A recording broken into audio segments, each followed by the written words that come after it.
Bom, pessoal, qual é a ideia dessa palestra? Tá? É trazer um pouquinho para vocês dessa tecnologia que está surgindo há algum tempo no mercado, que ela começou com o Bitcoin, é algo bastante inovador, porém usando tecnologias bastante antigas que a gente já conhece e que a gente já viu sendo usadas em outros cases, como o BitTorrent, até o próprio Bitcoin, que é um pouco mais antigo já. Então a gente vai dar um pouco dos conceitos para vocês e um pouco de aplicações práticas. A gente levou essa palestra para o workshop, foi uma coisa um pouco mais conceitual. Agora a gente vai trazer um pouco mais prático os conceitos sendo aplicados de forma mais simples para vocês verem. Basicamente, blockchain, o primeiro conceito que a gente tem que entender de blockchain, para entender o funcionamento, o kernel de uma blockchain, é saber que a gente está saindo de um modelo client-server, que é o modelo que a gente está habituado a trabalhar. A gente tem um servidor, a gente faz requests para lá, e ele concentra os dados todos, e a gente está indo para um modelo peer-to-peer, onde todos os peers têm todos os dados, e a gente pode buscar esses dados de qualquer um deles. O que são esses dados? O que é a blockchain? Como funciona isso? É o que a gente vai ver daqui para frente. Blockchain, basicamente é isso. A gente tem objetos, que são esses blocos, e esses blocos vão entrando na cadeia de blocos, e eles precisam de algo que segure esses blocos um no outro. É o que eu vou explicar para vocês mais para frente. Mas basicamente todo o conceito de blockchain roda em cima dessa ideia, onde se tem classes, objetos que vão se encadeando e se ligando um ao outro. Por que existe essa necessidade deles se ligarem um ao outro? Porque existe um conceito, um consenso nessa organização. Toda a cadeia de blocos tem que ser íntegra, todos os peers têm que ter os mesmos dados. Aqui a gente tem um exemplo de como funciona essa situação. O que garante que esses blocos estejam anexos? É a hash do bloco anterior, ou seja, toda vez que eu transmito um bloco para a cadeia, eu tenho a hash gerada no bloco anterior, e isso me garante que cada vez que eu chegar com um bloco novo, eu verifico se o bloco anterior bate com o bloco que eu estou recebendo novo. Basicamente é isso o conceito. Aqui a gente tem um exemplo mais voltado para transações, onde a gente pega e transfere um valor de um usuário para outro, e essa transação aqui, que vocês vão vendo na esquerda, é uma cadeia de blocos, onde um objeto é imputado na rede e essa transação vai entrando naquela cadeia que a gente viu lá no início. Bem conceitual, bem simples. E a informação que você quer ter no bloco, ela é dinâmica. Você pode ter qualquer coisa nesse bloco, é um JSON, é um objeto. Qualquer coisa pode estar no bloco. Aí depois a gente vai entrar um pouco mais no conceito do que está no bloco e como eu valido o que está no bloco. Por exemplo, quando eu vou fazer uma transação da Amy para a Alice, eu tenho que validar se a Amy tem efetivamente aquele saldo para transferir para ela. E isso a gente só consegue validar pelo que a gente chama de smart contract. É um contrato onde a gente tem um código que roda nele, que a gente valida toda a cadeia de blocos para verificar se essa transação é possível ou se essa ação que ele quer fazer na cadeia de blocos é possível. Basicamente tem um conceito de que tem que ser uma rede que é muito mais fácil cooperar do que provocar problemas, do que fazer fraudes. Então, basicamente, blockchain é algo que trouxe a possibilidade de uma auditoria mais aberta e mais simples de se fazer. Aqui a gente vai entrar um pouquinho nos conceitos de como trabalhar com blockchain. Tá? Quem conhece Bitcoin, provavelmente todos vocês já devem conhecer um pouco, ele trabalha com Proof of Work, que é o seguinte: cada bloco que é gerado novo na rede, ele tem que ser minerado. Ele é feita na tentativa e erro, ou seja, tem uma função específica lá que você tem que descobrir como quebrar essa hash para gerar um novo bloco na rede. E para fazer isso tem que ser por tentativa e erro. Tem que ser feitas inúmeras tentativas até se descobrir qual é o bloco. E essas tentativas vão se tornando cada vez mais difíceis porque o algoritmo vai aumentando a dificuldade exponencialmente. Então cada vez é mais complexo se conseguir minerar um Bitcoin. E essa mineração é chamada de prova de trabalho porque você vai gastar energia da sua máquina tentando minerar para conseguir receber o Bitcoin. Se tiver alguma dúvida, pode parar. Posso levar? Tu mostrou ali no começo aqueles bloquinhos entrando lá, tá? Eu estou, digamos, fazendo em JavaScript aqui, isso aí. Eu criei um array lá e guardei 1A,2A. Isso aqui eu posso considerar que é o meu tua cadeia de blockchain. blocos. Exatamente. Tá. Basicamente é um array onde tu vai imputando blocos. Tá. E aí tu mostrou que a validação poderia ser...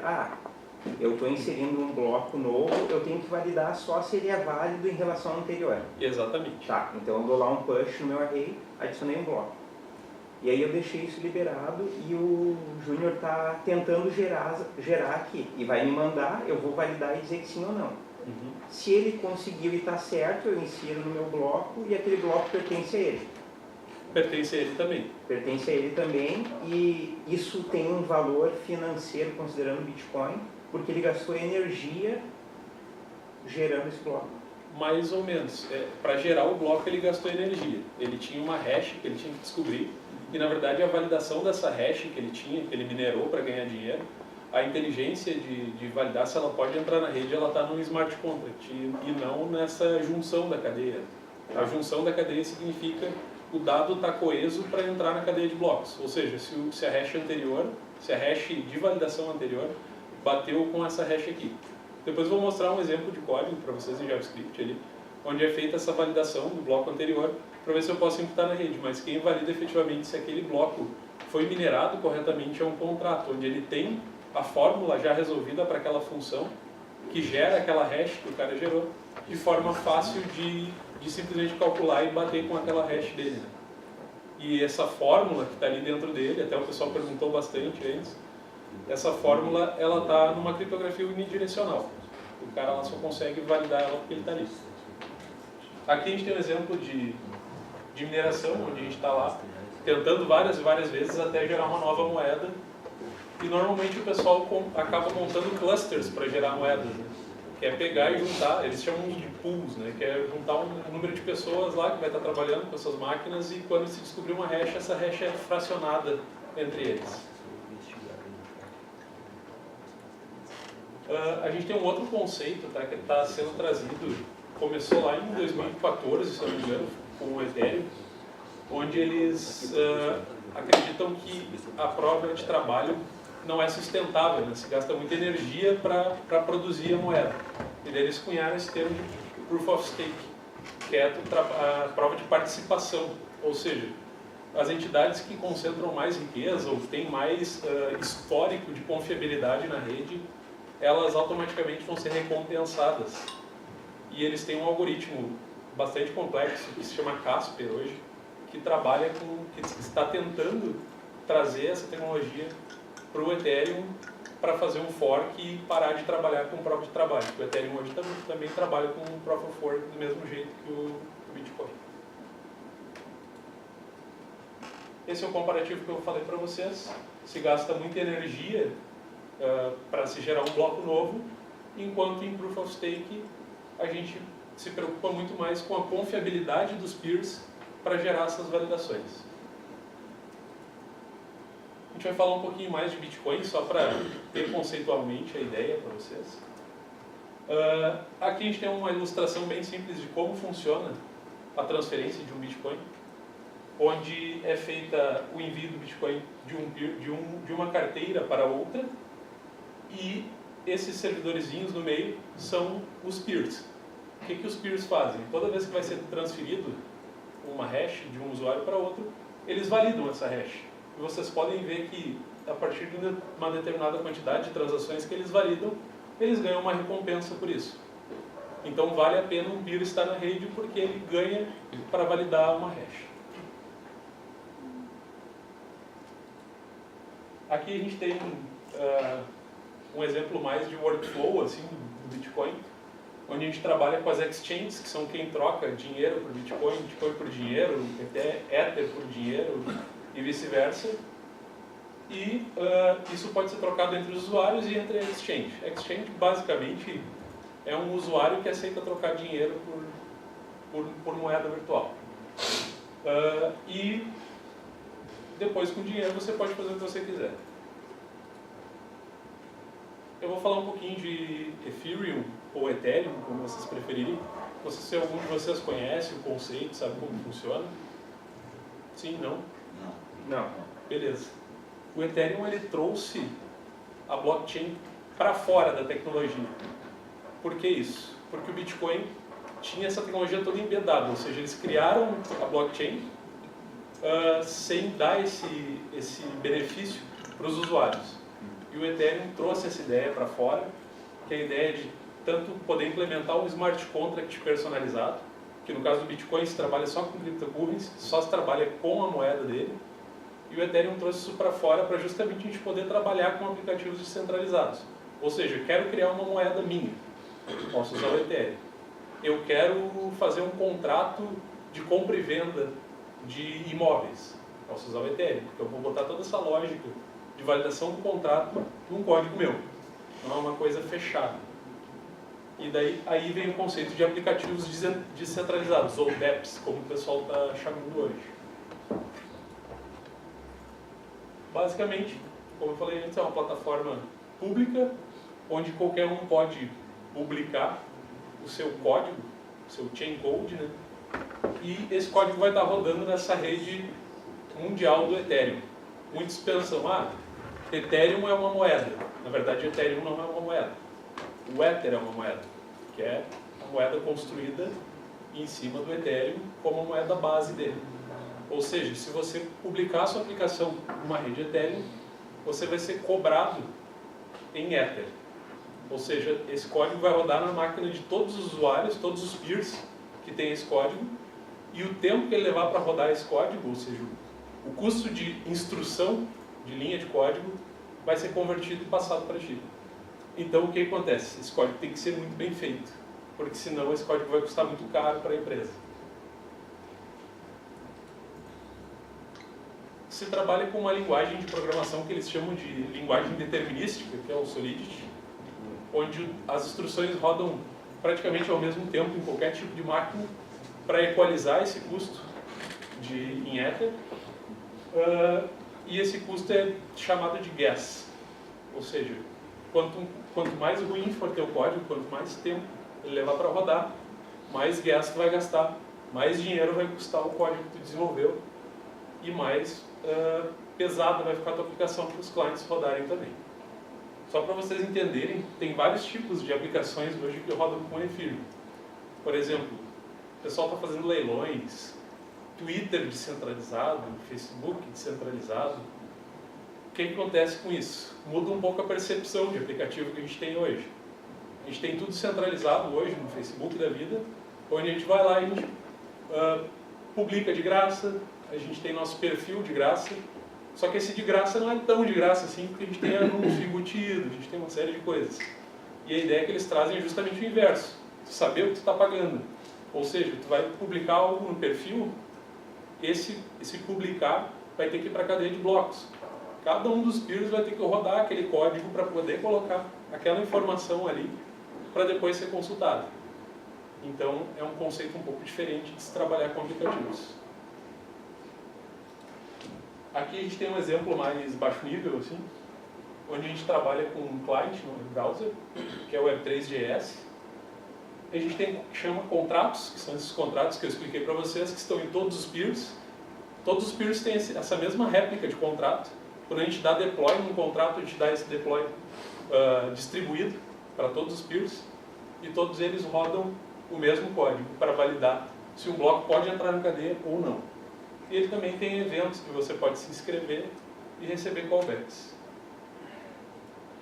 Se ficar alguma dúvida, vocês podem parar e perguntar. Tá? Aqui a gente tem mais um exemplo, que é o de um desenvolvedor de um dApp, onde ele vai construir o smart contract e, como eu expliquei para vocês, ele vai dar deploy nesse contrato em uma máquina que é chamada de EVM, que é Ethereum Virtual Machine. Né?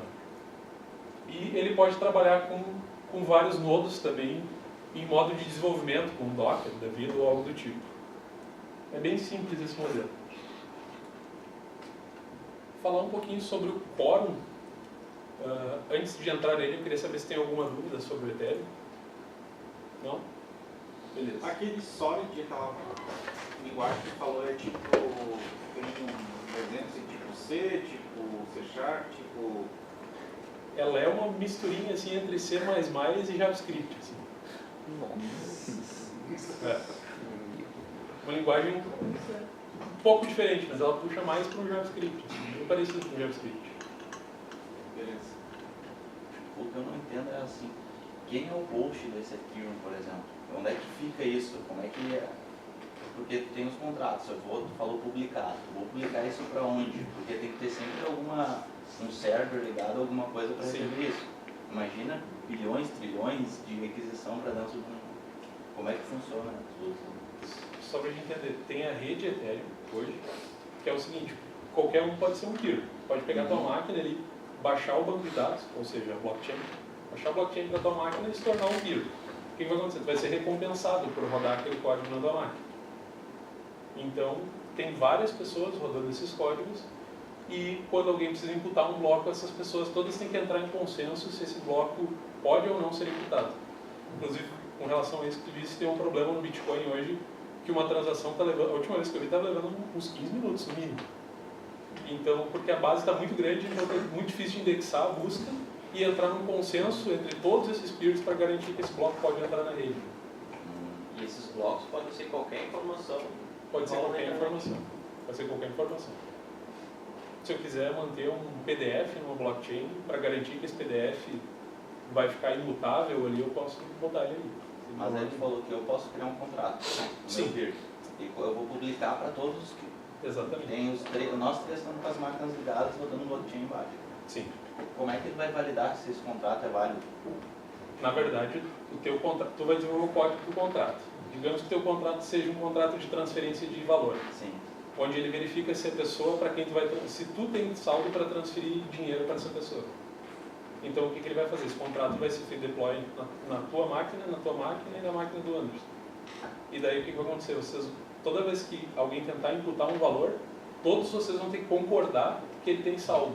Dentro da cadeia de blocos de vocês vão fazer um balanço do saldo dele e verificar se é possível ele fazer essa transação ou não. E aí todo mundo roda o código de todo mundo. Todo mundo roda o código de todo mundo. Para validar isso. Exatamente. No caso, tu perguntou de como vai validar o contrato, o contrato não é validado, né? O contrato é usado para validar. Tá, mas como é que eu sei que o código dele é um código, eu vou ter que aceitar o código dele? Tipo, eu aceito. Sim, tu vai aceitar o código dele. Eu tenho que ler, ou ele publicou, tá aceito. Ele publicou, tá aceito. O contrato é que assim, tu vai criar um aplicativo descentralizado teu, tá? Entendi. Então esse aplicativo vai ser feito deploy em todos os servidores da rede e a partir desse momento todo mundo está rodando o mesmo código. É que tipo, ele tem um... Todo mundo tem a mesma base. E aí tipo assim, cara, eu quero inserir um novo registro ali, eu só vou conseguir inserir aquele registro se eu, tipo assim, para passar do meu registro, por exemplo, para ele ficar efetivado ali mesmo, vocês três que estão dentro da mesma cadeia ali, tem que dar ok dizendo, não, beleza, esse registro faz sentido, entendeu? Sim, dentro dos cálculos ali. Eu não sei se eu entendi errado, mas, por exemplo, se eu desenvolver um código de JavaScript lá, pode ser um contrato. Sim. E esse contrato vai nessa base de dados, blockchain, e verifica o saldo inverso. Eu fiz uma coisa errada. Tu desenvolveu errado. Uhum. Mas aí tu desenvolveu errado e tu implantou em todos os peers. Exatamente. Tu não vai implantar num só. Sim, eu implantei em todos, então nunca vai entrar saldo, por exemplo. Nunca vai entrar saldo, mas é um problema teu, porque é como se fosse assim, eu publiquei um aplicativo na Google Play que não funciona, Ah, entende? tá, mas está relacionado ao origem. O código não interfere no É como se código. fosse, Ah, tu tá publicando um aplicativo na Google Play, só que essa Google Play é descentralizada, tá. entendeu? Tá todo mundo Não rodando pode esse mexer código. no código do Bitcoin, assim, Entendi. não vai hackear. Não, só Não vai estou precisar do Bitcoin. pensando aqui. Só pensando aí. Beleza. Obrigado. O Quorum é um fork do Ethereum para redes privadas. O que acontece no Ethereum hoje? Quem desenvolveu um DEP publica na rede do Ethereum e isso vai estar distribuído pelo mundo, vai ser uma rede pública, quem quiser entrar, se o Leonardo quer entrar e começar a ser um peer, ele pode ser um peer. E o Quorum traz o inverso, onde se tem a validação de peers mesmo. Os peers vão entrar na rede, eles vão ter que estar autorizados a entrar naquela rede. Por exemplo, eu tenho um banco, não é do meu interesse ter isso numa rede pública, onde possivelmente as pessoas vão ver, por exemplo, quanto eu estou lucrando com algo ou algo do tipo, vale muito mais a pena para mim ter isso numa rede privada. Ah, mas daí qual é a vantagem de ter numa rede privada se a vantagem justamente era a auditoria? Aí a vantagem é que tu usa uma tecnologia bastante robusta e confiável, onde tu vai garantir que essa informação não foi alterada maliciosamente, porém isso vai estar numa estrutura tua. Então tu pode escolher, eu vou ter um servidor aqui no Brasil, outro nos Estados Unidos e um na Europa, eu já garanto a integridade dos dados e a distribuição geográfica, e eu tenho a possibilidade de nunca ter nenhuma alteração nessa cadeia de blocos para que a entidade fiscalizadora do banco me questione sobre isso. Ela pode fazer auditoria normalmente, porém eu posso deixar visível apenas os dados que são pertinentes para ele. Basicamente é isso. Aqui é um pouquinho do que eu comentei. Ela aproveita toda a toolchain do Ethereum, ou seja, tem ferramentas como Ganache, como Truffle, que são ferramentas para fazer deploy em contratos de forma automática. Tu vai lá e escreve o JavaScript rapidinho e tu faz deploy facilmente de um contrato em todos os peers do ambiente de desenvolvimento, do ambiente de produção, com essas ferramentas que são extremamente fáceis de usar, assim, muito fáceis. Tem uma CLI bem básica ali, bem simples. E é isso. Agora a gente vai falar um pouquinho mais de redes privadas, já que a gente entrou no quórum ali. E tem um termo sendo bastante cunhado ultimamente, que é esse DLT, que é Distributed Ledger Technology, que é a tecnologia de ledgers distribuídos, que é isso que eu comentei, tu ter privado dentro da tua empresa, ledgers, onde tu vai ter toda essa tecnologia de blockchain, porém, ela é tua, não tem nada a ver com redes públicas, com nada disso. E o Hyperledger tem toda uma estrutura em volta disso, ou seja, ele tem vários papéis dentro dessa rede. Ele não tem simplesmente um peer de blockchain que faz tudo. Ele tem, nas últimas versões dele, na versão 0.6, ele trabalhava mais ou menos do mesmo modelo que o Quorum e que o Ethereum trabalham, onde toda a máquina é igual. Agora eles começaram a trabalhar com peers distribuídos, com responsabilidades diferentes, que é uma coisa bem complexa, se se fala de blockchain, onde eles começaram a trabalhar com esse servidor esse provedor de serviço de membros, que envolve toda a questão de autorização. Então tu pode escolher se tu vai ter um servidor de autenticação ou se tu vai ter um servidor de autenticação para cada peer que eu tenho na rede. E esse serviço, ele é responsável por validar se os peers podem ou não participar da rede e se um usuário de fora pode ou não trabalhar com a rede em determinados canais para fazer determinadas coisas. Essa é a lógica dele. O conceito do Hyperledger é bem denso, é bem complexo. Ele nem se compara assim, com o Ethereum, é bastante simples o funcionamento do Ethereum. O Hyperledger é bem mais denso. Eu vou passar bem nos conceitos básicos dele, assim, porque é algo bem robusto. Ele tem o mesmo conceito lá de ter um smart contract, mas aqui nesse caso a gente chama de chain code, que é o código que roda efetivamente quando é feita um input de bloco.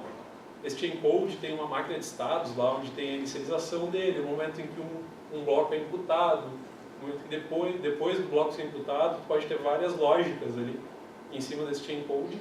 E esse chain code pode ser escrito em Go, que é a linguagem mãe, digamos assim, do Hyperledger, ou em Java ou em C#. Tem um pessoal fazendo fork para trabalhar com Node também, com chain code, mas eu não usei.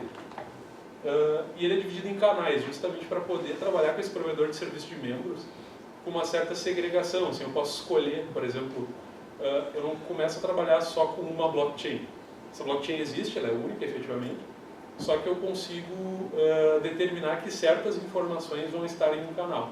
Por exemplo, eu tenho todas as transações do banco completinhas num canal, e no outro canal eu tenho apenas quem transferiu para quem e o valor. Não tem data, não tem hora, não tem nada. E essa informação eu vou passar para a auditoria, por exemplo. Então, ela é uma forma de segregar essas informações. Um dado interessante é que tanto o Hyperledger quanto o Quorum, que a gente falou antes, estão sendo bancados pelo JP Morgan, que é uma entidade financeira gigantesca americana lá, que está bancando os dois projetos e está envolvido diretamente nos dois projetos. Embora os dois sejam Linux Foundation, eles estão apostando grana a valer, assim. Aqui a gente tem um exemplo do que eu comentei, de ter toda a parte de membership, que é aquele provedor de serviço de membros. A gente tem toda a blockchain em si, que é o gerenciamento de consenso, o ledger distribuído, o storage, o peer-to-peer connection, tudo isso está dentro desse bloco. E o chain code, efetivamente, que é o nosso smart contract, que é um nome diferente para o smart contract. Pode ser escrito em diversas linguagens. Aqui eu trouxe um videozinho do Hyperledger. Se o áudio vai funcionar aqui.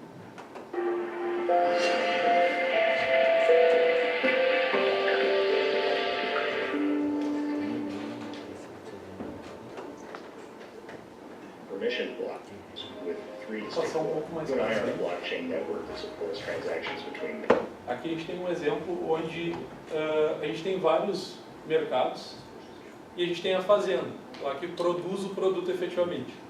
O que acontece?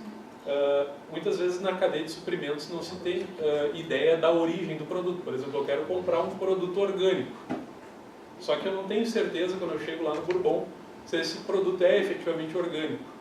Como eu poderia fazer para ter certeza disso? Aí que vem o pulo do gato dos serviços descentralizados, né? Se você tivesse um servidor lá, onde você tivesse informação no teu banco de dados, eu posso dizer, não, isso é orgânico e pronto. Eu estou dizendo que é orgânico, todo mundo vai ter que acreditar que é orgânico. Embora não exista um consenso, não exista uma rede que garanta que isso efetivamente é orgânico. Então, construindo com blockchain, tu vai ter a tua cadeia de suprimentos onde o fazendeiro lá produziu e ele garantiu que não foi colocado agrotóxico, ele vai imputar isso na rede e essa informação vai ficar disponível. O mercado que comprou vai imputar a informação de que ele comprou. Vamos dizer que ele vendesse para outro mercado, ou que nesse meio ainda tivesse aqueles atacadões de fruta lá, que recebe a fruta e também imputa a data que ele recebeu. Você vai saber desde o tempo que ela saiu lá da lavoura até chegar no teu prato e vai ter certeza disso. Por exemplo, eu vou ter garantia de que ela não ficou um tempão lá, porque se ela ficou muito tempo, quer dizer que efetivamente o cara acabou usando agrotóxico e mentindo. Então tu vai ter toda a cadeia garantida de que nunca vai acontecer uma fraude nesse meio, a menos que todas as entidades em volta disso estejam com malícia no processo. O que no Brasil não é muito difícil, né? Various markets, growers, shippers, banks, and others. Aqui tem um pouco mais de exemplos, tá? Falando sobre o exemplo da Maersk, que é a cadeia de suprimentos, onde eles tinham o seguinte: desde a década de 70, eles não evoluíram para sistemas mais complexos, distribuídos globalmente, porque eles não tinham achado uma tecnologia que ia garantir efetivamente que eles iam conseguir resolver o problema deles, que é o seguinte: eles não têm como traquear de forma útil todo o processo de entrega, desde onde o barco sai, os pontos em que ele vai soltando os suprimentos. Eles não tinham como garantir efetivamente que ele passou por essas entidades, passou por esses lugares, passou por esses portos de forma distribuída. Eles iam ter que ter uma cacetada de web services, uma cacetada de sistemas integrados e talvez teriam muitos problemas e iam gastar muito dinheiro. O que eles optaram? Quando surgiu o Hyperledger, eles apostaram forte na tecnologia, assim como o JP Morgan, e resolveram o problema deles de supply chain, onde eles chegaram a perceber que a quantidade de documentos gerados nessas transferências de mercadoria eram enormes. Por exemplo, para fazer uma transferência de algo da África para a Europa, eles tinham uma quantidade de 200 documentos que eles gastavam nisso. Passou pela alfândega, a gente tira um documento. Chegou no porto lá da Itália, a gente tira um documento. E assim por diante. E eles não tinham um jeito de deixar isso seguro e auditável. E o Hyperledger deu essa opção para eles. E eles também determinaram que mais ou menos 1/5 do custo todo de transporte era só em cima dessa papelada, dessa documentação, dessa perda de tempo em cima de documentos, que eles podiam resolver muito fácil, que era só o cara chegar lá no porto, apertou um botãozinho, acabou o que ele tem que fazer. Basicamente é isso. Aí aqui é o que resolveu, quais os problemas que ele resolveu. deixou visibilidade, começou a dar permissão para as pessoas a fazerem as coisas corretas, já que eles estavam com um sistema legado lá da década de 70. Nenhuma parte pode modificar ou excluir qualquer elemento da cadeia, então eles garantem imutabilidade e consenso entre todos esses peers e ajuda de diminuir as fraudes e coisas desse tipo.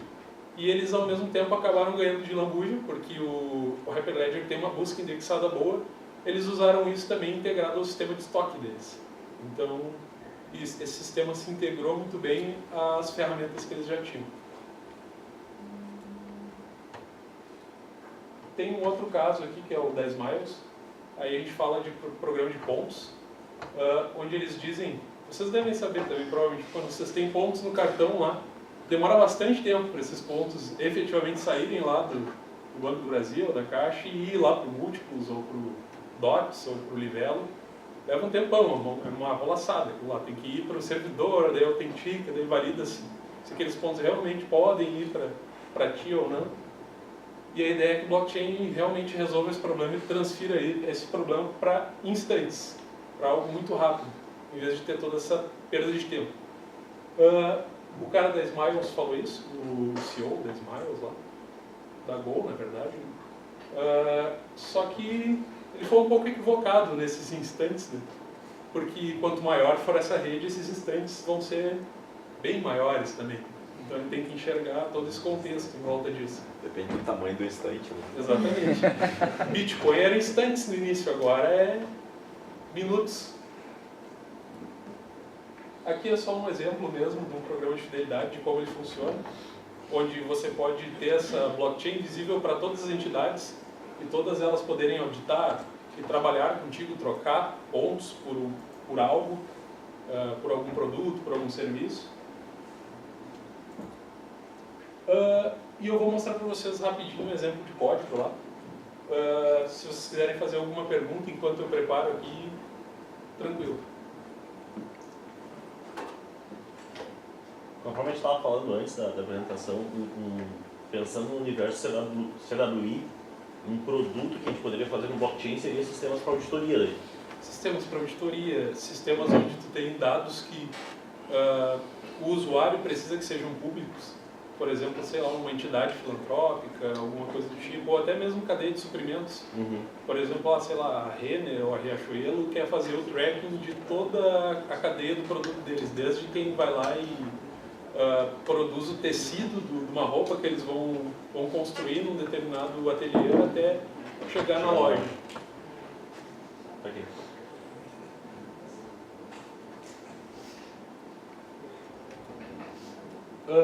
Esse exemplo aqui, tá? Ele não está usando nenhum dos frameworks que eu falei antes.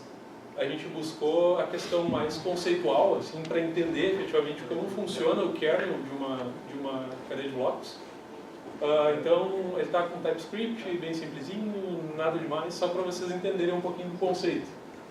O que a gente construiu aqui? A gente tem uma classe de bloco, onde a gente tem um indexador, o hash anterior lá que a gente falou. Pode falar. Talvez seja melhor trocar para fundo branco, para o pessoal. Fica melhor para enxergar? Acho que daqui sim. Se eu descobrir como é que faz isso... Ctrl+Shift+P. Digita ET. Isso aí, possível. O bom mesmo é de Ctrl KT, lá que usa as coisas. Ai, Light. Melhorou? pra mim. Beleza. Aqui a gente tem o indexador do bloco, o hash anterior, como a gente estava falando lá antes, que é o que vai garantir que essa cadeia se mantenha contínua e que não se altere a ordem dela. O timestamp, que é o momento em que foi gerado aquele bloco, e os dados efetivamente do bloco. E a hash desse bloco efetivamente, tá? Que é a hash que é gerada no momento em que o bloco é criado. Ele recebe a hash? Ele gera a hash. Aqui ele está recebendo a hash porque isso aqui é só a estrutura do bloco. E daí eu vou mostrar para vocês um pouquinho de como é usada essa estrutura do bloco dentro do software. Aqui a gente tem um manipulador do bloco, para simplificar um pouco. Onde a gente tem... esse é o manipulador da cadeia de blocos. onde cada vez que eu quero setar um bloco, eu uso esse manipulador para simplificar um pouco a estrutura, onde eu verifico, eu inicializo a blockchain com um cara chamado Genesis Block. Vocês entenderam que tinha um problema todo nisso que eu estava falando para vocês, de cada vez que eu vou imputar um bloco, eu verifico o bloco anterior. Mas e como é que eu vou começar a rede? Eu preciso começar isso de algum jeito. E esse começar é com o Genesis Block, é onde eu imputo um bloco, nem que seja um bloco com uma informação simples ou até mesmo ignorada por todo mundo, uma transação zerada ou algo do tipo, que todo mundo vai ter um hash que vai dar para validar qual era o hash anterior. Esse Genesis Block eu coloquei uns dados bem simples aqui. Até uma das situações que a gente comentou, se fosse para uma transferência de valor, ou seja, um programa de pontos, a gente poderia fazer com que o Genesis Block mesmo seja a transferência de valor total da moeda corrente para uma entidade, o que é totalmente fora dos padrões de blockchain, né? Onde a gente está criando uma entidade centralizadora por balanço, onde a gente está passando tudo para uma pessoa distribuir para os outros. Mas é um conceito legal para a gente aplicar, para a gente entender como usar isso num contrato ou algo do tipo. E aqui a gente tem o Generate Next Block, que esse cara aqui vai gerar um bloco novo dentro da blockchain, onde ele vai setar o timestamp, vai calcular o hash, que o pessoal perguntou antes. Aqui a gente tem uma função para buscar o bloco anterior, para poder buscar o bloco anterior, validar se ele bate com o previous hash do cara que está mandando agora. A validação do bloco, que tem que bater index, tem que bater hash, tem que bater o cálculo da hash, inclusive. Adição de bloco, o cálculo da hash em si, que é feito dessa forma, inclusive usando os dados junto, o cálculo da hash, timestamp, index mais previous hash, mais timestamp, mais os dados efetivamente, nada demais. Essa é uma forma de implementar, tá? Tem N formas. Hoje não se fala blockchain, sim blockchains, porque blockchain, dessa forma que a gente conhece, com dados replicados, também é questionável. Tá?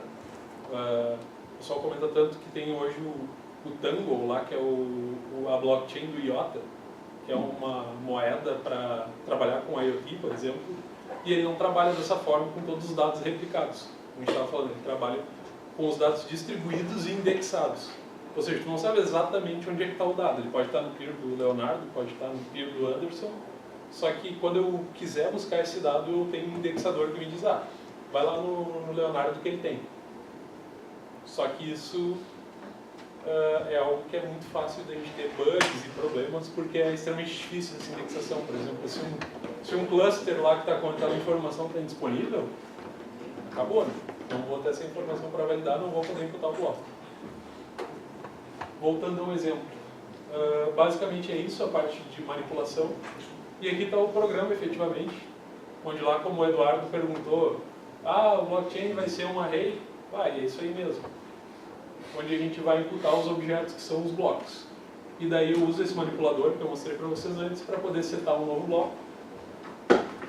E a gente eu criei alguns endpoints ali para buscar os blocos, para buscar os peers que estão conectados, para criar um bloco novo, efetivamente. E é isso. E daí, nessa parte onde é criado um novo bloco, é usado toda aquela questão lá da geração de um novo bloco, da edição do bloco, e toda vez que acontece algo, como a gente está usando Socket.io, a gente emite para todos os peers, e todos os peers rodam esse mesmo código aqui, que quando entra um bloco novo, eles validam essas informações e imputam esse bloco neles. Basicamente é um array, simplesmente podia ser transferido para o banco de dados, esse array sem problema algum, e a gente teria a cadeia de blocos de forma íntegra. Esse código eu testei, funciona bem. E o que garante que tu não vai ser malicioso no meio da rede e imputar um dado inválido sempre vai ser essa questão da ligação entre os blocos da cadeia. Como é que alguém se registra para adicionar blocos? É nesse peers aqui, onde tu passa o teu IPA e tudo mais, e ele entra na blockchain efetivamente. daí ele se inscreve no canal para ele poder receber as notificações da entrada do bloco novo.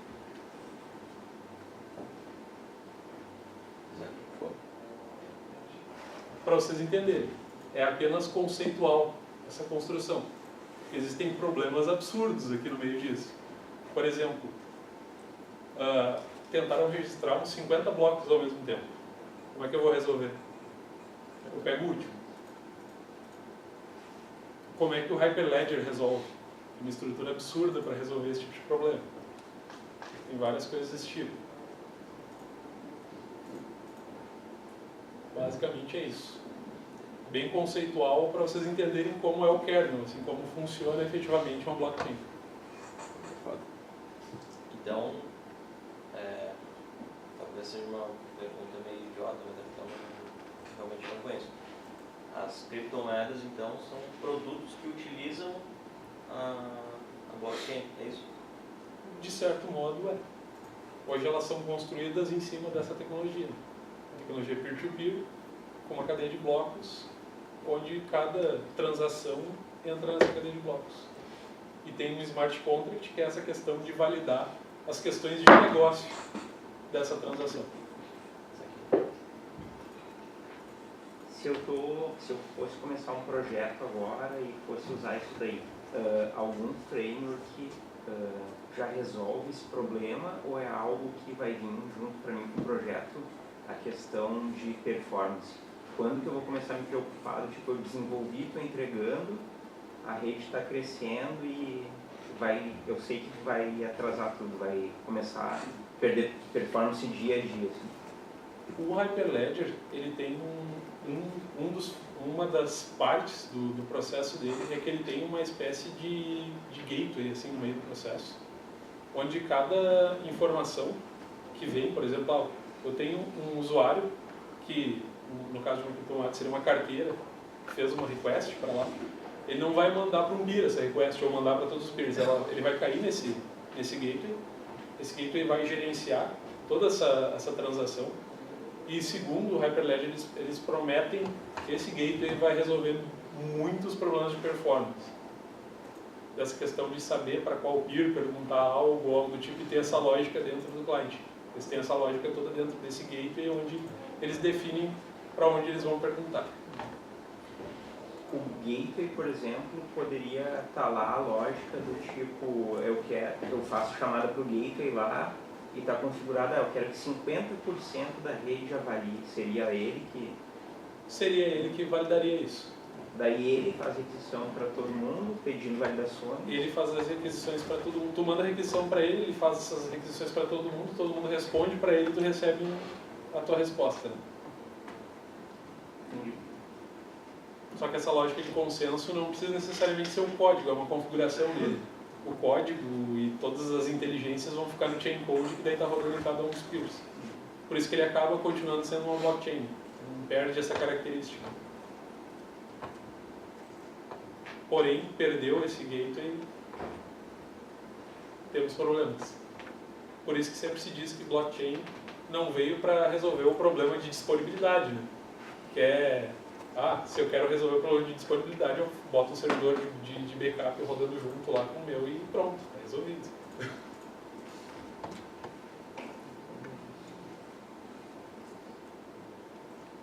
Mais alguma pergunta?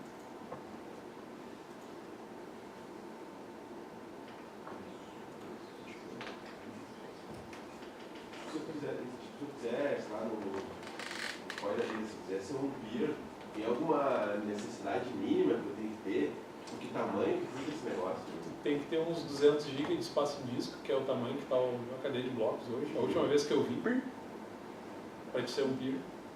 Cadeia de blocos, a gente está falando do arrayzinho JS. Do arrayzinho maroto. Está em 200 GB. O arrayzinho. Está em 200 GB. Mas tem um negócio que falou no workshop, a questão da performance, ele sempre vai procurar ficar nivelado com o mais baixo entre todos, né? O mais baixo entre todos. Tu comentou aquele que for o mais lento da rede vai deixar toda a rede lenta no processamento. Não, na verdade, o que acontece no caso do Bitcoin, pelo que eles dizem, não sei se efetivamente é o correto, mas é o que as especificações falam, é que eles precisam de uma validação de 50% dos peers. Então não é todo mundo que vai validar. É os 50 mais rápidos, né? São 50%. Né? Tipo, hoje a rede deve ter milhões de peers. Mas ele tem esse gateway nesse caso? Ou não? Não, ele distribui, tipo assim, ele manda para todo mundo e os 50% primeiros que responderem. Exatamente. 50% primeiros que entrar em consenso, essa cadeia vai ser considerada a válida a partir de agora. E o resto, tudo que tiver errado, beleza, vocês vão sincronizar e vão chegar nesse mesmo estado que todo mundo está.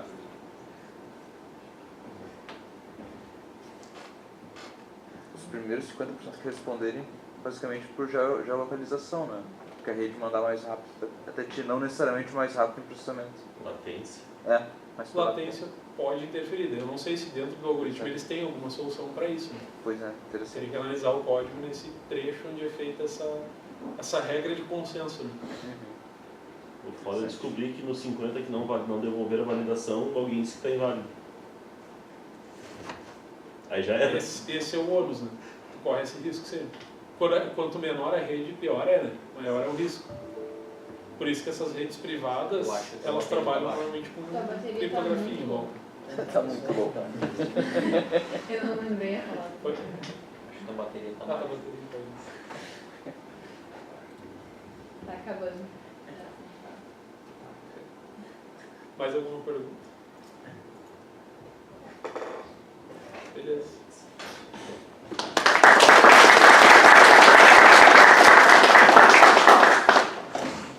Agora vamos pro que interessa. Como é que faz um vídeo na cadeira? Não interessa quantos bitcoins tem. Não tem 0,0. É só se é. Eu mandei pro ele, tá pronto pra almoçar e tô eu, então segura mais um pouquinho. Trouxa. Ele tá me tirando. A gente vai não? Vamos ver. Ela não almoçou fora essa semana ainda. Não. Vai almoçar com a gente, Semana não almoçou fora. Não foi? A gente foi no Não, mas evento? aqui aniversário não vale? Não. Vamos no normal? Pode ser? Pode ser? Então tá. É muito conceito novo. Tem que te lembrar que tipo assim, o que é o conceito disso, o que é o conceito daquilo. Sim. Tem que parar aqui. Ah, é verdade.